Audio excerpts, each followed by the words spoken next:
Γεια σας. Πάμε σήμερα να φτιάξουμε λαζάνια για όλη μας τη χρονιά. Λοιπόν, αυγουλάκια φρέσκα από το χωριό έχουμε, γάλα έχουμε, σιμιγδάλι, αλεύρι. Δεν είναι δύσκολη συνταγή, έχει λίγο κόπο, όμως σαν το σπιτικό δεν έχει τίποτα. Λοιπόν, πάμε να σας δείξω τη συνταγή. Στον κάδο του μίξερ, σε ένα κάδο του μίξερ θα βάλουμε 18 αυγά. Είναι μεγάλη η δόση, μην σας φοβίζουν τα αυγά, είναι αρκετό, έτσι. Θα βάλουμε 1 κιλό σιμιγδάλι,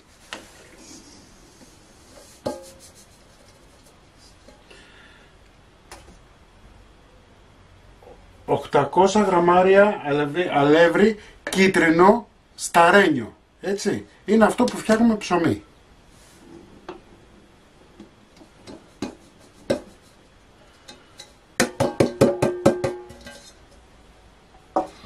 Θα βάλουμε 20 γραμμάρια ελαιόλαδο, 20 γραμμάρια αλάτι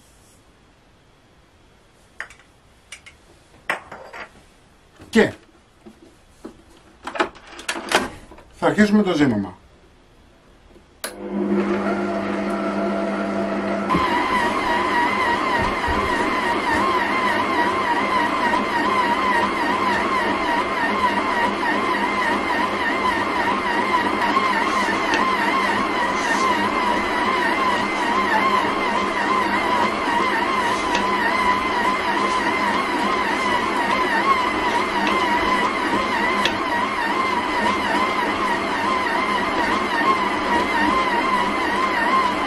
Και αρχίζουμε και προσθέτουμε γάλα.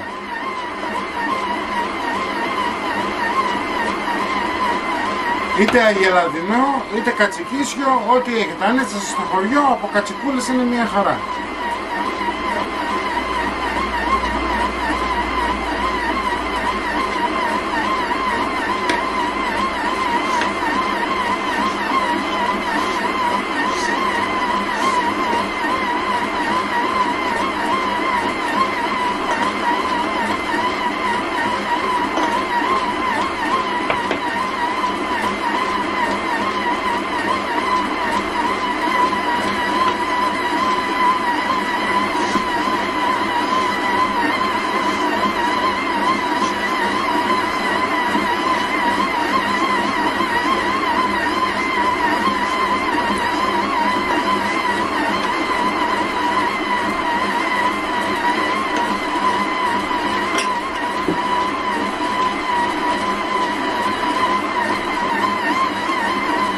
Θέλουμε ζύμωμα καλό, να έχουμε μια πάρα πολύ σφιχτή ζύμη.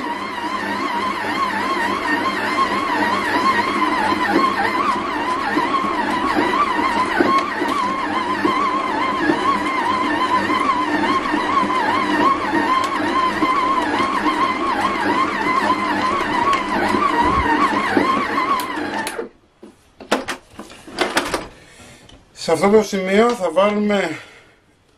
θα το σταματήσουμε και θα βάλουμε τη σπάτουλά μας, να μαζέψουμε λίγο το ζυμάρι για να δείτε, για να καταλάβετε το ζυμάρι. Κοιτάξτε πως είναι σφιχτό, έτσι.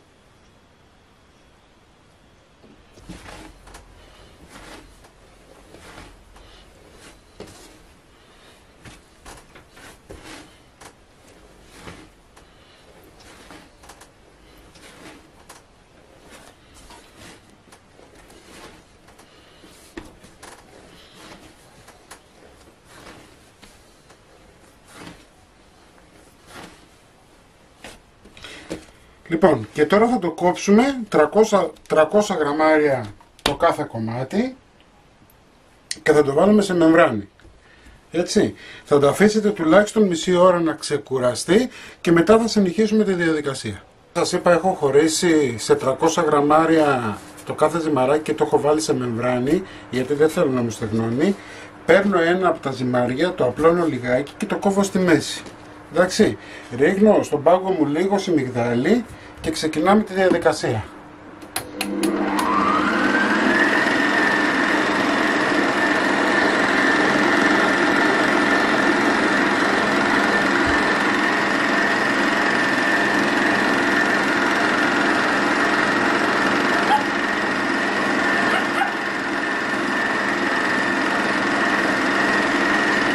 Κλείνουμε μία σκάλα.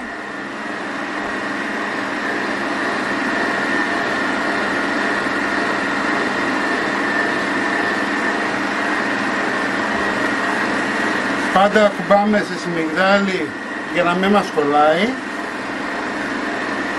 Κλείνουμε άλλη μία.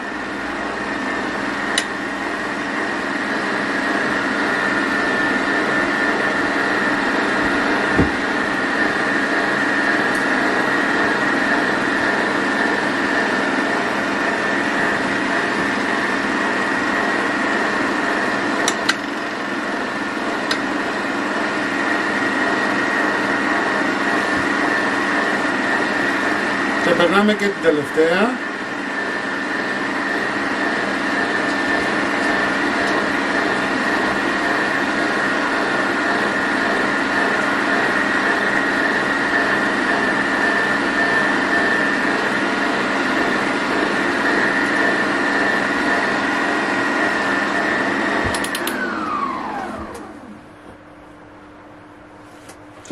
Λοιπόν, θα κόψουμε τώρα στη μέση ή στα 3, ανάλογα που θέλετε, και θα το βάλουμε σε ξύλο.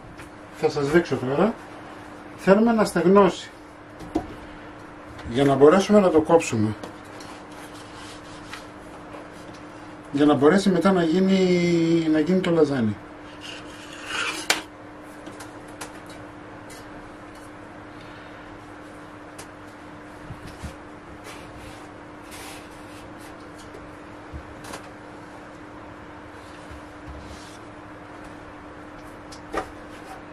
Λοιπόν, μέχρι να στεγνώσει αυτό, εμείς θα κάνουμε το επόμενο. Δεν θέλει πάρα πολύ ώρα, θέλει τόσο ίσα να στεγνώσει λιγάκι και να μπορέσουμε να κάνουμε τα λαδάνια μας. Λοιπόν, πάμε να κάνουμε τώρα το επόμενο.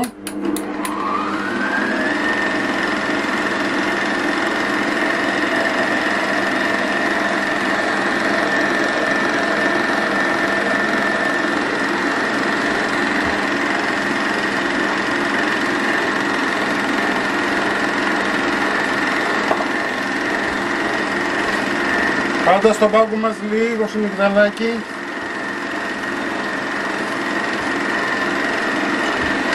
Κλείνουμε μία.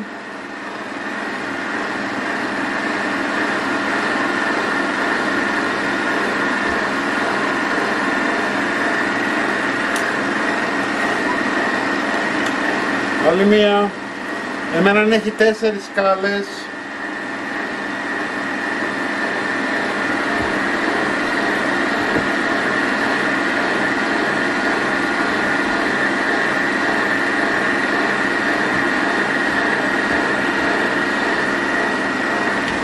Εννοείται ότι όσες κυρίες δεν έχουν μηχάνημα μπορείτε να ανοίξετε, και ξέρετε, μπορείτε να ανοίξετε φύλλο στο χέρι, έτσι. Μην κοιτάτε εγώ που έχω την ευκολία του μίξερ.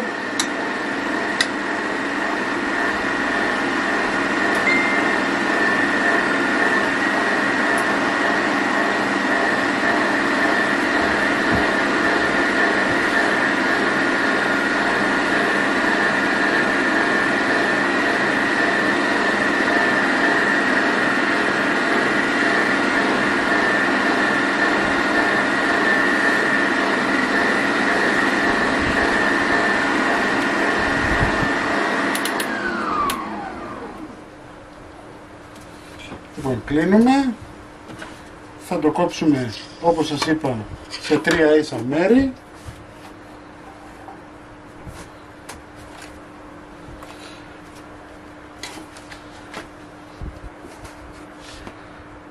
Βλέπετε, ανοίγει πολύ εύκολα, δεν κολλάει. Το βοηθάει πάρα πολύ το σιμιγδάλι.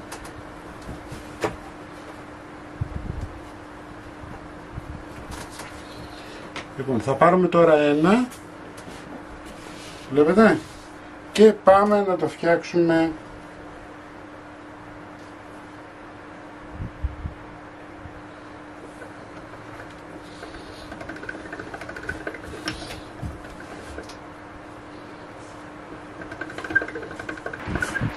Όσες κυρίες δεν έχετε μηχάνημα, μπορείτε άνετα να τα κάνετε και με το χέρι σας. Εντάξει, δεν θα σας βγουν ομοιόμορφα, αλλά ποιος νοιάζεται.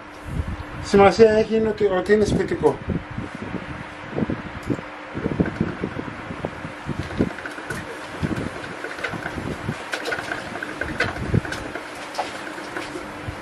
Λοιπόν, βλέπετε.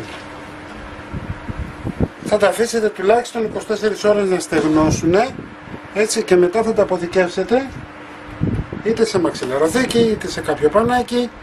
Λοιπόν, αυτή ήταν η συνταγή μας. Ελπίζω να την φτιάξετε. Τα σπιτικά, όπως σας είπα, είναι και τα καλύτερα.